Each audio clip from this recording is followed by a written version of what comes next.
thank you so much, everyone, for coming here to listen to this panel. I've got some truly amazing guests with me here today.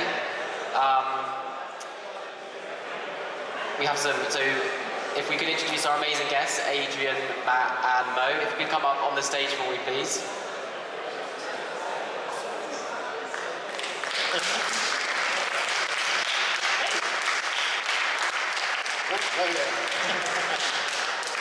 In all of my interviews that I have on my channel, I always ask my guests the first question, for those who might not know you, could you introduce yourself? So I'll go first. My name's Felix, I'm 16 years old and I'm from England. I'm the host of an educational YouTube channel called Felix's Space Time, where I interview valued members of the space community and space industry. Adrian, if you could introduce yourself, please. Absolutely. My name is Adrian Beil. I work for NSF. I work there as a journalist, trying to cover, mostly focused on Starship, SpaceX, and also the Chinese space program. And yeah, trying to do my best to report on space news as much as I can. Wonderful, and thanks again for joining me. Mo, how about you? Hello, I'm Moritz from Senkrechtstarter. I'm the face and the founding father of Senkrechtstarter, and I'm doing space news and everything space related. Thank you, and you, Matt? I'm Matt Lowne, I make a few kinds of videos really. I think a lot of people know me for a couple of space program videos, but once a week I do space news videos as well, so both sides of things really. Wonderful, and thank you all for the three of you for joining me here today. The first question we've got will be on the topic of space news and its contribution to human spaceflight. Something incredibly important nowadays, especially due to the fact of a lot of information gets sort of mixed up and changed as it goes through social media. So my first question for all of you will be, how did you all start creating content and creating spaceflight news, spaceflight updates, things like that, and how have you improved your reporting as time goes on? So I think the first content I wrote was articles on the NASA Spaceflight website, and I started with Starship and the Chinese space program, and over time developed into script writing. Honestly, I think developed quite well. I think if I read my first script, I would hate them at this point. I think at some point we all learn things that we are like, oh god, that was not good. But yeah, I think over time I'm really happy with how it developed over time. Amazing. And Moritz, how did you start? First, I start with technical videos about rockets and why isn't Apple dropping and how do you command spacecraft. I played a little bit Kerbal Space Program, was really bad, but after a while I felt that there's a need in the German-speaking world to know about spaceflight, and there were so many space news. I thought we have the need to have a format just about space news. So 2 years ago I started that and cover everything from China to SpaceX, everything what happens in the week. Amazing. And Matt, how did you start out? So I started in Kerbal Space Program, was procrastinating for my university exam, so I'm perhaps not the best role model in that regard. And then with space news, it was about 2020, I realised that the rockets in KSP, they actually exist in real life as well. So I thought, I could cover this. So I kind of started doing weekly space news videos as an experiment. That was about 4.5 years ago. So I'd say it's now an ongoing series, I can say with confidence. So yeah. Amazing. And how can we all, as members of the space community, and all three of you separately, ensure that the content that we will share accurately represents the space industry, sort of what is actually going on, not what people think is going on? How about you? Like how we fact check and stuff? Yeah, how do you make sure that what you post is factual? Well, cooperation, I think, for that is key. You cannot know everything in space. Space is, well, there's too much at this point that you can know every nitty-gritty detail. So I think cooperating with the right people, that you can send a script and be like, hey, is this accurate? Do you see anything wrong with this? Or just having people around that help you fact check. And of course, also have the commitment yourself to fact check every single thing. There are good sources, especially with American spaceflight has a lot of good sources to cross-check. Yeah. So yeah, always cross-check. Always make sure that what you put out is actually accurate. Amazing. And Moritz, how about you? How do you make sure that what you publish is factual? Ooh, the bad thing about news is that you need to get out that quickly because you want to, in German we say, I don't want it to be old coffee, so the German word is alter Kaffee. So there's definitely a big challenge to have it like super latest news out there and accurate.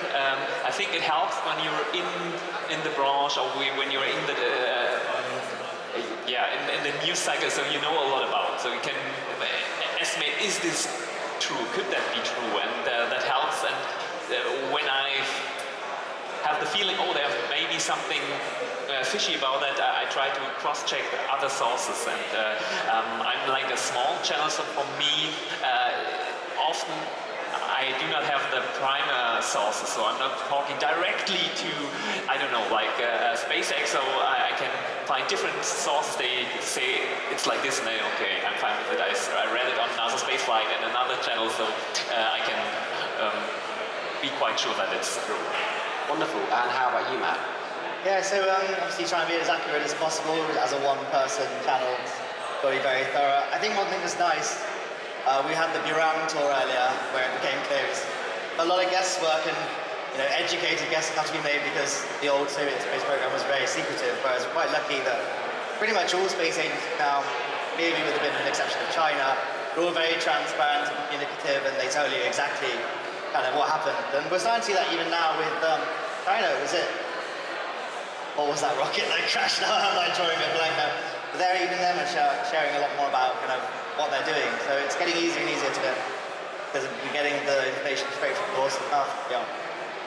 Amazing. And Unity is this year's theme of Space Creator Day, and an amazing one at that. How does sharing space news create unity with everyone? Well, I think first off, I think cooperation between channels is always the greatest to create unity. Oh, yeah. Like demonstrating we are not like elbow fighting against each other. We are part of the same goal, which is educating other people about spaceflight. So that's, I think, always the number one thing to demonstrate that. But of course, not starting to, for example, join fights between companies, for example, as well as I think something that journalists really need to be careful for. Like, you're not a steward of a company, you're part of the whole thing, and you report on space as a whole, and not just as a steward of a single company. Amazing. And how about you, Mo? I think one thing is be kind. Always be kind in the comments, and I try to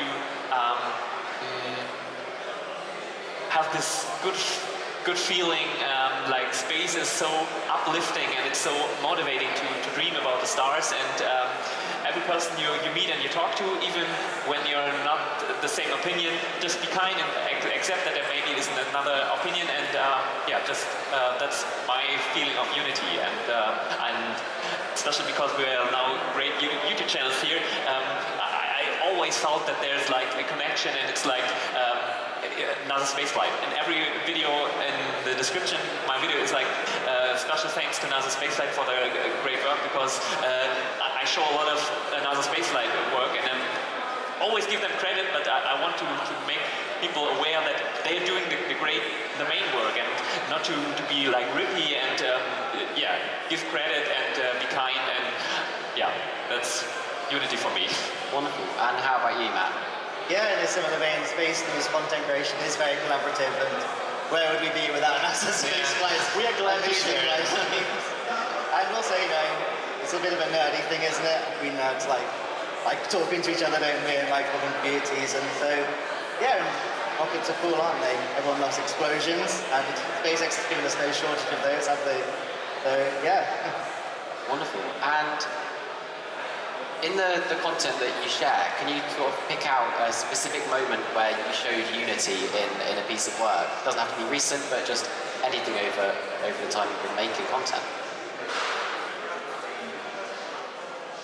I mean, I would say kind of like this as well, like kind of sharing that, for example, I bet you too as well, share our content that we are doing this event, and it's it's not about, I think, us going to the event. I think the primary promotion and the way we tell it always is, yes, I'm going to it, but look at all of these other cool people that are going here.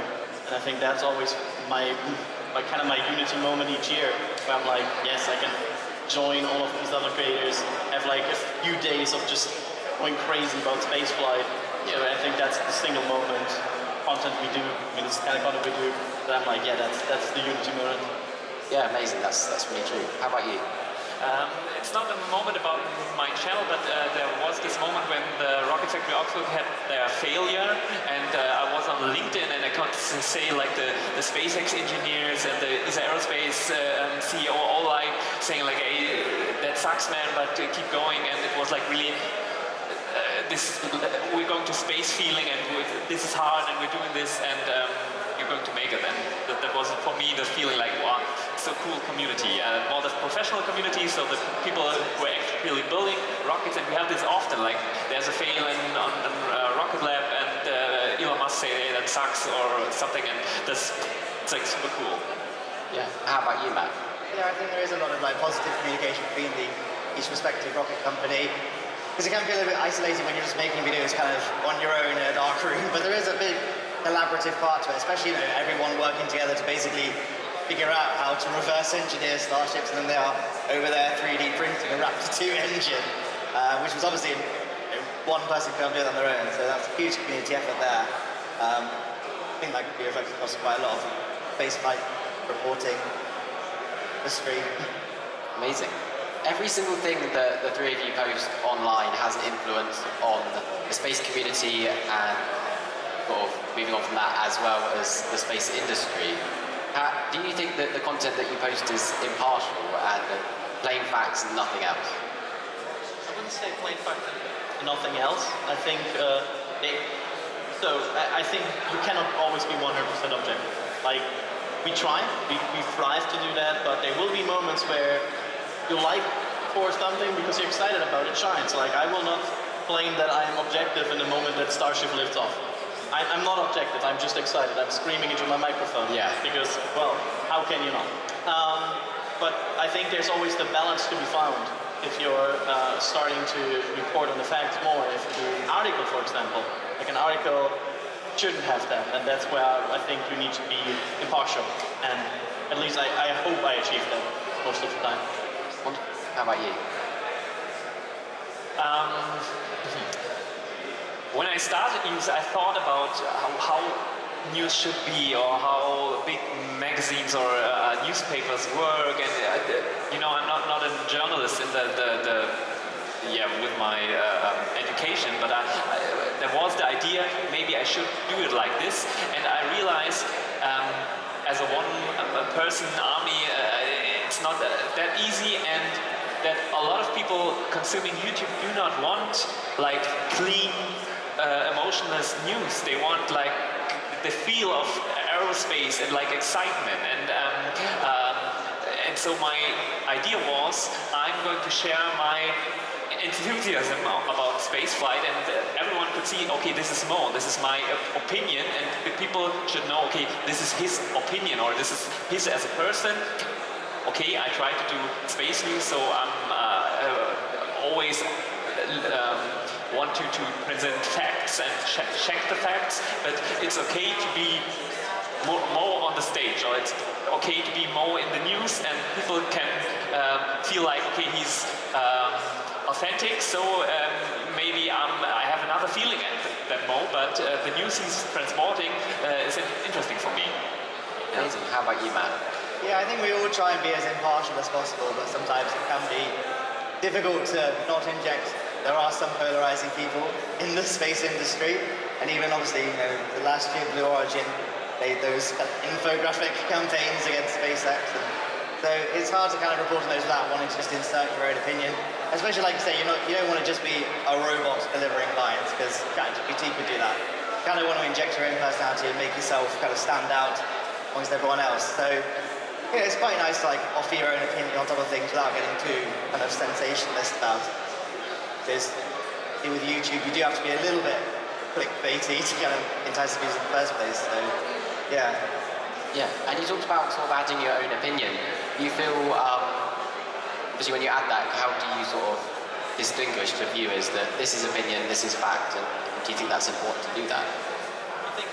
I think starting to like clarifying that first, like you can be straight up in a video and say like, by the way, this following is just my opinion, right? Like I'm just speculating. I'm just going into what I think.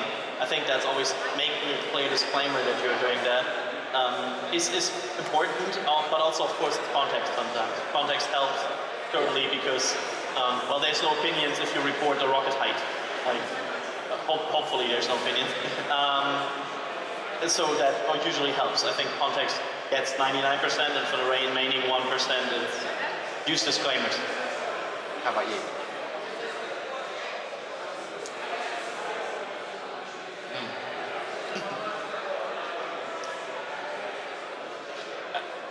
Matt, I think I have to pass to you. I have to think about it more. Repeat the question. How do you sort of, in your content, distinguish between opinion and fact, and do you think that's important? As in, how do I distinguish between what I'm presenting as a fact and what I'm presenting as my own personal opinion? Yeah. Yeah, so I guess when it comes to space news, I try and present everything as factual as possible. We can make opinion, speculate about certain things. For example, seems like the Chinese space agency don't care that much about those villages, to the east of Xinjiang. My Chinese pronunciation. So there's those opinions there, but I think with space news, trying to keep things as factual as possible rather than just making stuff up, is what I try to avoid if I can. Any thoughts on the question, though? Yeah.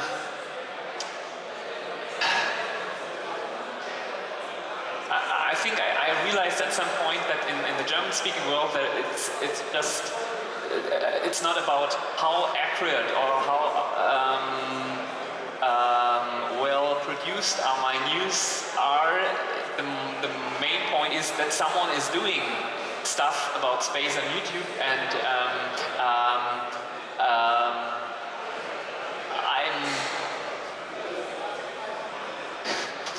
you see, I'm hustling with this question. They just want to transport the excitement about space, and so maybe I'm a little bit more into. It's okay to be. I as a producer, a creator, have like an opinion, and when I say like, hey, my opinion is like this, this should be okay. Yeah. Sorry. With the potential fifth flight of Starship coming up tomorrow, how will you three sort of help provide up-to-date and accurate information to your viewers? Well, we stream the whole thing. We are doing 13 hours of marathon, 14 hours of marathon coverage. We also do socials, so we try to do X, Twitter, whatever, Facebook stuff, and update people. Yeah, like firing on all cylinders, kind of. Another question for you, Adrian. You obviously get quite a lot of statements from the FAA. You post those a lot, and you've been the one to been one of those first people to publish FAA licenses in the past, sort of for a Starship launch. How do you sort of make sure that before you post that is from the FAA? And there's been lots of things that go around that aren't quite true about that. So I have a filter that filters a certain email from the FAA because always certain contacts, and it only if it's in that inbox I look at it. Hey, by the way, they started the publishing period for the license. There's documentary going up, so apparently the license is coming very soon. There's some regulatory stuff coming. Yeah, just checking the right email inbox. So far, nobody has tried to fish with that or like make the wrong email.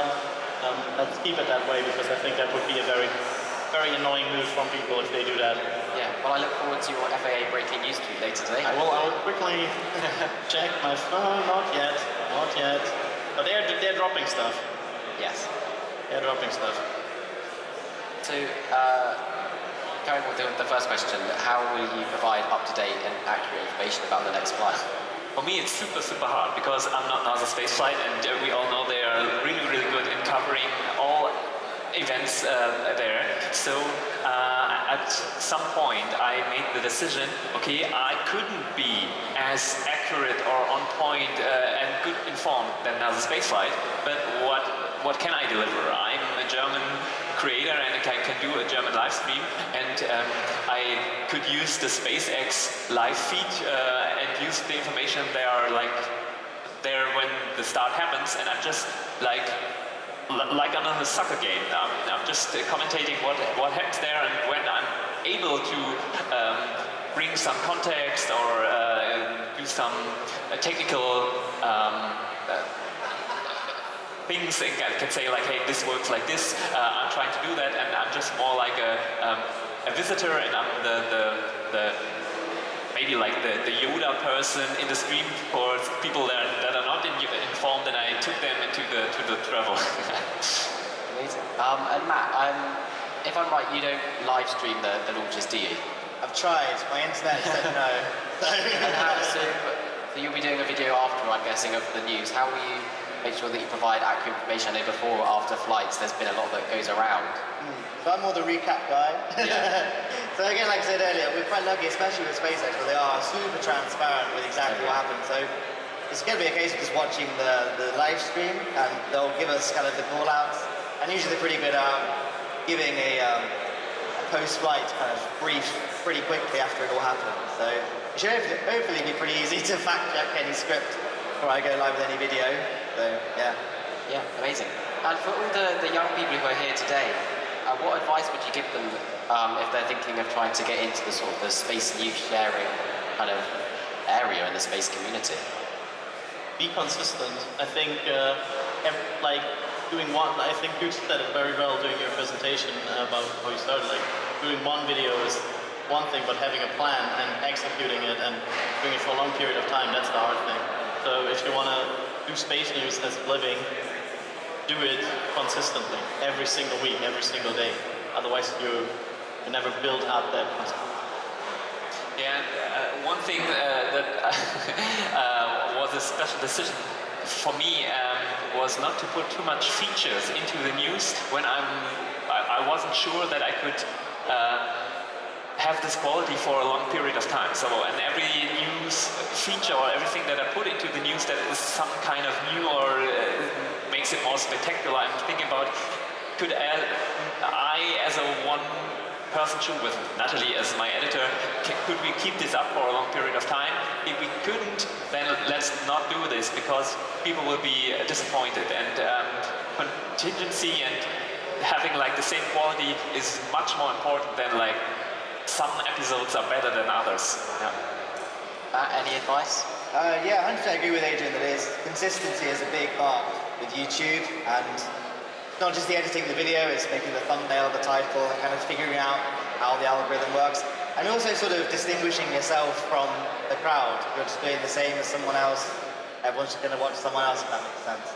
And I think, at least in the way I started, it wasn't relying so much on just YouTube doing all the work for you, like just making sure you're promoting yourself across other platforms to kind of drive traffic to your channel. Only once you reach a certain size where you can sort of depend on YouTube showing your videos to others. So yeah. And you mentioned sort of creating content that I guess stands out, that hasn't been seen before. How do you, the three of you, sort of help create content that hasn't been seen before? I know that might not be as sort of specific to you, seeing as they're more sort of article. So content gathering is fun because it always feels almost like a race, because it's not only us, right? But it's also a collab. It's a weird thing because the knowledge is only there because all of the other people are also having fun. So it's a weird thing, and you try, of course, to find a balance between understanding what you see first, because well, you see this thing in Boca, and nobody has ever seen this before, and then somebody in the team asks you like, Adrian, can you say what that is so I can get a tweet out? I'm like, well, I have just seen it 2 seconds ago. I have no idea. So I think sometimes it's also just fine to admit that. And you look at an object and you're like, we have spotted an unknown object in Boca Chica. Done. Sorry, we just don't know. And admitting that you sometimes don't know, I think, is also something you just have to do. How about you? I first wanted to add something to your last question, and this is the advice for everyone who's doing space news or something on YouTube. Be yourself and don't play a role, because you're going to do this for a long period of time, and it's really annoying or tiring to play that role. And it's much more easy to be yourself and find your style that you're comfortable with. And I don't think especially on YouTube, it's not a good idea to play someone else or try to mimic something. And yeah. Yeah, it's a very good point. Yeah. That's all Did you get to the question I asked Adrian? Yeah, could you please read the last one? Deal with like, I think unique content, right? Yeah. Creating unique content. Has appeared, like no primary content basically. I normally skip that. I normally say like, okay, I couldn't put it into context, and then I'm like, maybe if there's something like a really big new rocket part in Boca Chica, I would just say like, it was there. We do not know what it's now, but it's there. But that's not that often that I do that. Normally, I'm skip that, and I want to present news that I could put in some kind of context. Yeah. And how about you, Matt? I did this might not be relevant to you as well, sort of especially with KSP videos, but in your other sort of space videos. So again, I think like with space news, I'm a bit like yourself, where we're kind of more of the recap. So kind of the facts usually have been established, and I think it is important to know when to say we're not sure what this is, because yeah, there are some very weird things, especially at Starbase. It's like, what is that? No one knows. Yeah. Yeah, amazing. That's all the questions I've got for you today. Yeah, go on. I think also sometimes it's fun to just admit you're speculating right now because you're just having fun speculating. ULA the other week, where they had that muzzle failure, it was not obvious at the first beginning, and just admitting we don't know, but let's look at the footage, let's just dissect what we have. Like, sometimes that is fun, even if you fully admit, like, I don't know exactly, I'm not ULA, but I certainly saw a nozzle that went flying. That's usually not a good part. Yeah, and I also want to add to that when you're doing news, this Starbase speculating about the stuff sometimes maybe could hurt you, because you then have to admit that you were completely wrong. So I think if you have a channel specialized on speculating about stuff in Starbase, this could work, and everyone would say like, hey, you speculated, it's okay, and this is the concept of the channel. But when you're doing space news and you're like, all of this rocket they launched, and we have like this rover they are there, and then you have this other news, and next week you have to admit, okay, I was completely wrong. I don't know, I do not feel that well with that. So that's why I choose to not speculate too much, and because I would feel bad about like being wrong much of the time. Yeah, you have a good point. One last question from me. This is sort of the main question I ask at the end of my interview. What are your plans for the future, and sort of to do with this event? How will you sort of continue promoting unity in your content? Plans for the future? I need to think about that in a moment. Anybody else have a quick answer? So I want to be the main medium for spaceflight in the German-speaking world, and I see me more in this part than the international work. You have probably guessed that my English isn't that good. So I'm thinking about like these other channels besides of YouTube, and really think about how could the German-speaking world, all the people who are not into spaceflight right now, how could we catch them and bring them joy? And how about you, Matt? Guess just keep on trucking, really. I don't have plans on like diverting anytime soon. So keeping up with the Kerbal Space Program. Obviously, you guys heard about what happened to the other Kerbal Space Program game earlier this year. I was proud. And obviously, the space flights continue to get more and more exciting. But I think we're all kind of waiting in bated breath for the 5th flight of Starship, see if they really can nail the catch. So I think there's a lot more excitement to be had in the future when it comes to space flight, space news, especially as other companies kind of start working towards recovering boosters. Like China's seeming to get very close to getting something working. New Glenn's going to be launching hopefully this year. So I think there's a lot of stuff that's on the brink of a lot of cool stuff, basically. Yeah, amazing. And one other question for me that I'll add. So KSP2 came out and you had the content from that. How did you sort of adapt when you found out that that might not be continuing? So yeah, there was the warn notice. Gosh, it was about May, I think now, wasn't it? And then the studio shut down in June. That's it. I think we had one tweet from the Kerbal Space Program saying, we're still hard at work on KSP2, we'll talk more when we can. The 1st of November will be the 6th-month anniversary of that tweet with radio silence. So I think we've all kind of come to peace with the fact that Kerbal Space Program 2 isn't happening. But you know, when Take-Two Interactive first said we want this game to be a thing, it wasn't just Star Theory that proposed something. There was a company called Rocketworks that put together a proposal. They weren't picked, but then they said, well, we're going to do it anyway. We'll make Kerbal Space Program or something. Yeah. So if that game materializes, that could be something cool, but I don't think KSP2 has a future. But I'm willing to be proven wrong. Amazing. Well, that is my last question. Big thank you to my panel members here. A big round of applause for them.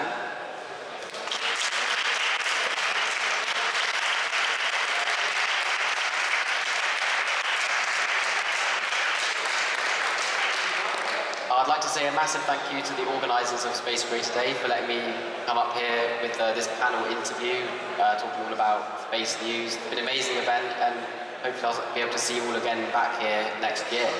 I'd like to leave you all with a video. This is a video that inspired me to become interested in spaceflight. If you were at my workshop earlier, you might have seen it, and I hope this video can sort of go on and inspire you to sort of pursue a career in spaceflight. It's a god-awful small affair to the girl with the mousy hair, but her mummy is yelling no, and her daddy has told her to go, but her friend is nowhere to be seen. Now she walks through her sunken dream to the seat with the clearest view, and she's hooked to the silver screen. But the film is a sad thing for she's lived it 10 times or more. She could spit in the eyes of fools if they ask her to focus on sailors fighting in the dance hall. Oh man, look at those cavemen go. It's the freakiest show. Take a look at the low man beating up the wrong guy. Oh man, wonder if you'll ever know who's in the best-selling show. Is there life on Mars?